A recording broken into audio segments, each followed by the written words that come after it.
garotinha de plantão, tudo certo com vocês? Hoje a nossa aula é bioenergética, vem comigo!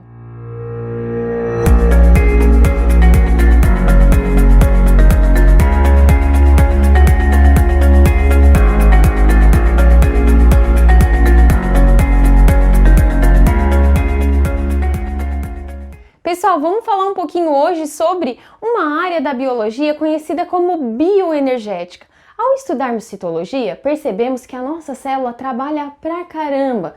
Entre os trabalhos que ela realiza, tá desde trabalhos mecânicos, como os movimentos de ciclose, que acontece, por exemplo, a movimentação de cílios e flagelos, como o transporte de substâncias e reações químicas, muitas reações químicas.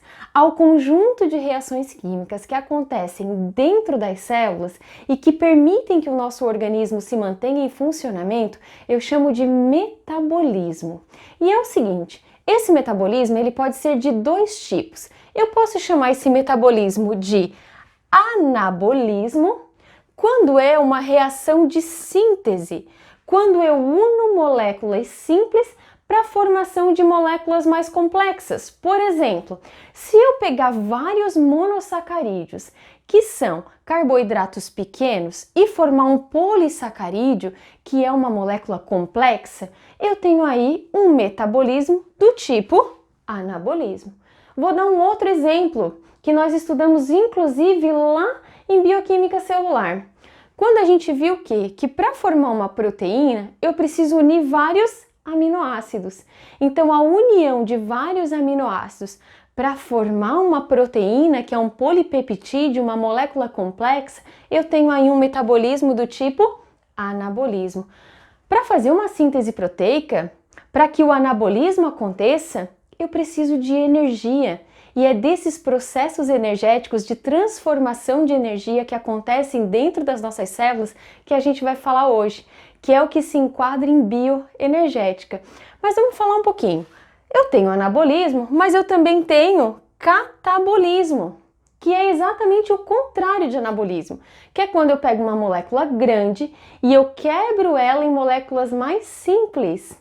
Então, por exemplo, quando eu pego um amido, um carboidrato, um polissacarídeo de reserva energética vegetal, e esse amido é quebrado em moléculas bem pequenininhas, conhecida como glicose, para que a célula consiga metabolizar, eu tenho aí um processo de catabolismo.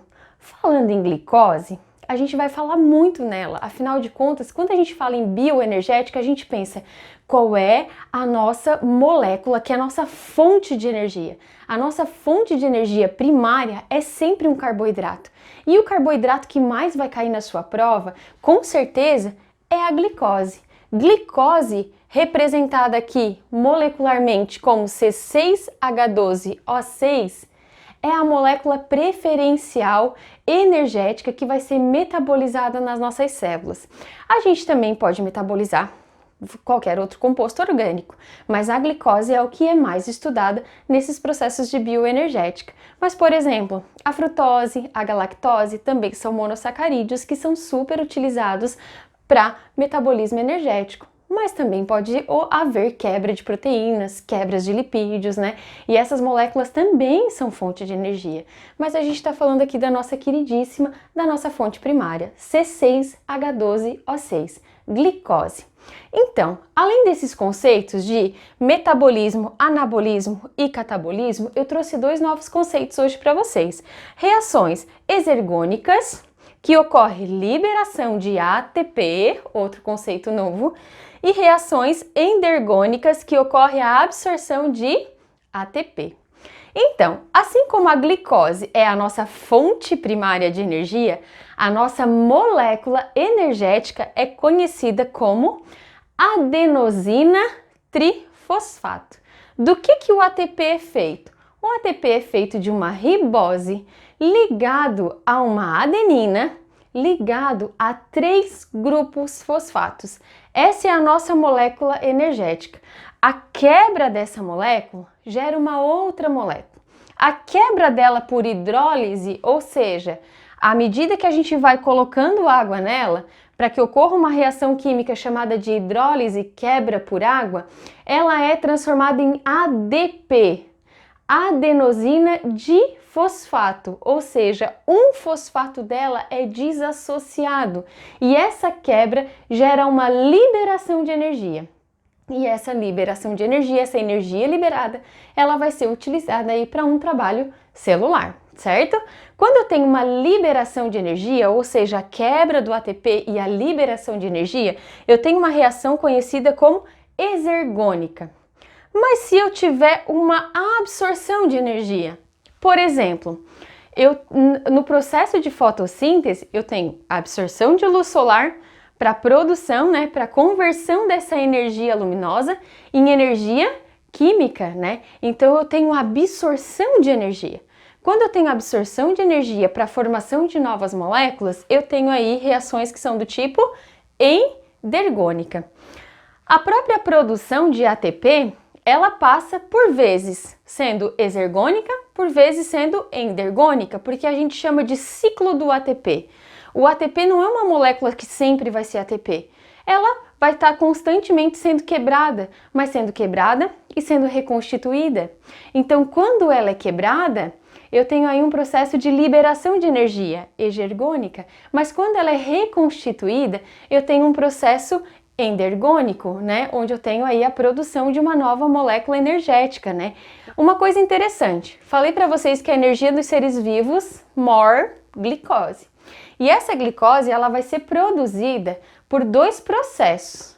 E ela vai ser sempre produzida por seres que são autótrofos, ou que fazem quimiossíntese, ou que fazem fotossíntese.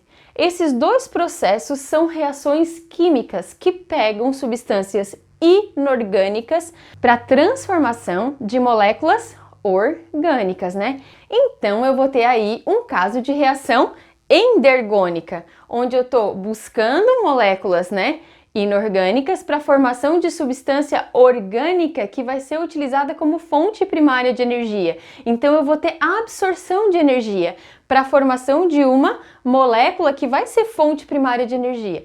Tá, beleza.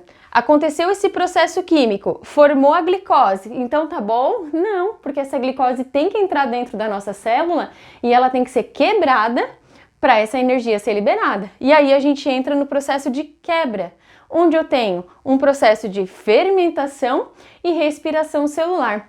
Tudo isso está dentro do que a gente conhece como bioenergética. Então, na bioenergética, a gente vai estudar o tempo todo reações químicas que têm liberação de ATP e absorção de ATP. A gente vai ter a produção da nossa matéria orgânica, fonte primária de energia, glicose, mas a gente vai ter a quebra dessa molécula orgânica, né, para liberação dessa energia. E a gente vai ter isso por meio de uma molécula aí energética conhecida como ATP, né, formada por uma ribose junto a uma adenina, junto a 3-fosfato, que quando quebrada forma ADP, que quando o ADP se junta a outro grupo fosfato, volta a ser ATP. E quando ele volta a ser ATP, eu tenho um processo chamado de fosforilação. Professor, o que é fosforilação? Fosforilação. Eu estou colocando fósforo nessa molécula. Eu estou adicionando fósforo para formar um ADP em um ATP. Então, síntese de ATP, produção de ATP é chamada de fosforilação. Olha só, a transformação de energia nas células não acontece apenas pela síntese e quebra de ATP, mas também pode ocorrer por transporte de elétrons e a gente vai ter aí um processo chamado de oxidação-redução, ou melhor, óxido-redução. O que é uma oxirredução? É quando uma molécula, um elemento químico, né, ou um íon, ele está sofrendo perda e ganho de elétrons. Quando ele está perdendo elétrons, ele está sofrendo um processo de redução.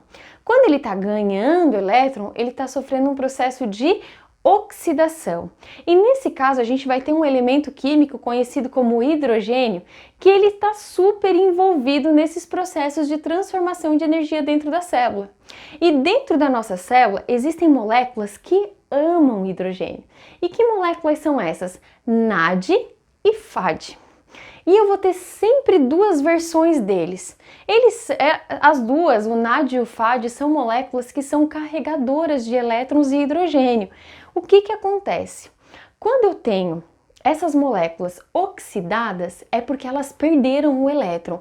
Então eu vou ter, por exemplo, Na+. Se eu tenho um sinalzinho de mais, que representa que aquela minha molécula ali é um cátion, ou seja, ela doou o elétron, eu tenho a forma oxidada. Mas se eu tiver um NADH, eu tenho uma forma reduzida, que sofreu uma redução, ou seja, que recebeu elétrons.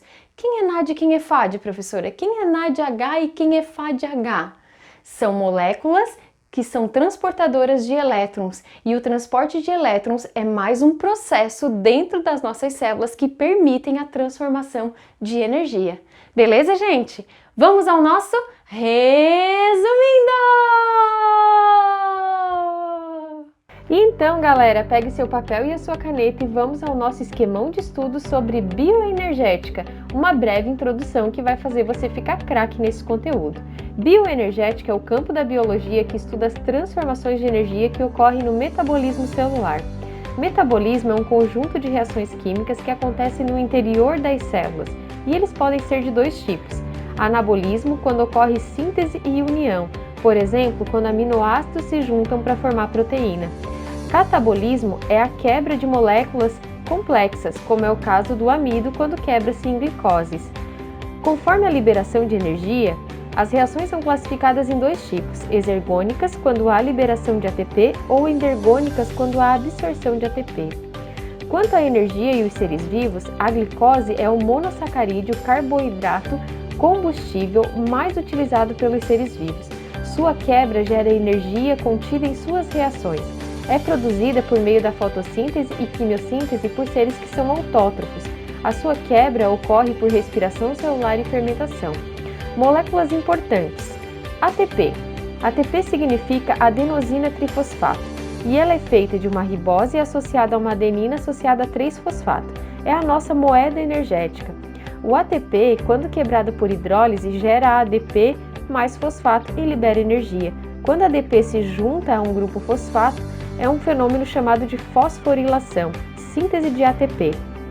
A troca de energia, ela também pode ocorrer por transferência de elétrons, e nesse caso a gente chama o processo de oxirredução, oxidação quando perde elétron e redução quando ganha elétron. O hidrogênio é um elemento químico que está envolvido nas reações de transformação de energia. Moléculas importantes, NAD e FAD, são as formas oxidadas. Quando recebem elétrons, passam a ser NADH e FADH. Ambas são moléculas transportadoras de elétron. Bons estudos, galera, e até a próxima aula!